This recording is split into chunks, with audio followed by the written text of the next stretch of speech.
Robinson Crusoe, is a novel written by Deniel Defoe and published in 1719. The novel tells the story of Robinson Crusoe, a young man from a middle-class family in England who decides to embark on a life of adventure and travel. Despite his family's objections, Robinson sets sail on a ship bound for Africa, hoping to make his fortune in the slave trade. After several years of successful trading and adventures in Africa, Robinson sets sail on another voyage, this time as the captain of his own ship.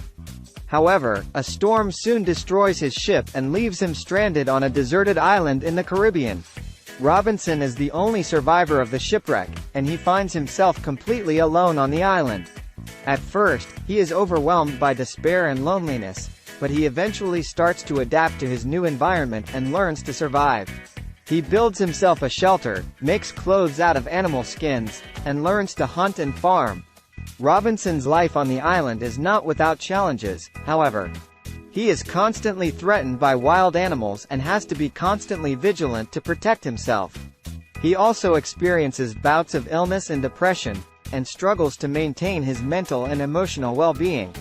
Despite the challenges, Robinson manages to survive on the island for over 20 years, and during this time he becomes increasingly introspective and reflective.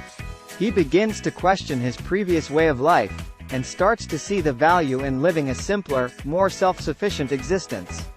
Eventually, Robinson is rescued from the island by a passing ship, and he returns to England a changed man. He is no longer interested in the pursuit of wealth and material possessions, and instead becomes deeply involved in religious contemplation and spiritual reflection. The novel, Robinson Crusoe, is often regarded as one of the first examples of a novel in the English language. It is also seen as an early example of colonialist literature, as it reflects the colonial attitudes and values of the time in which it was written. Despite these criticisms, the novel remains a classic work of English literature, and is read and studied by people around the world. Overall, Robinson Crusoe is a tale of adventure, survival, and personal growth. It is a story of one man's struggle to survive in a harsh and unforgiving environment, and of his eventual transformation into a wiser and more enlightened individual.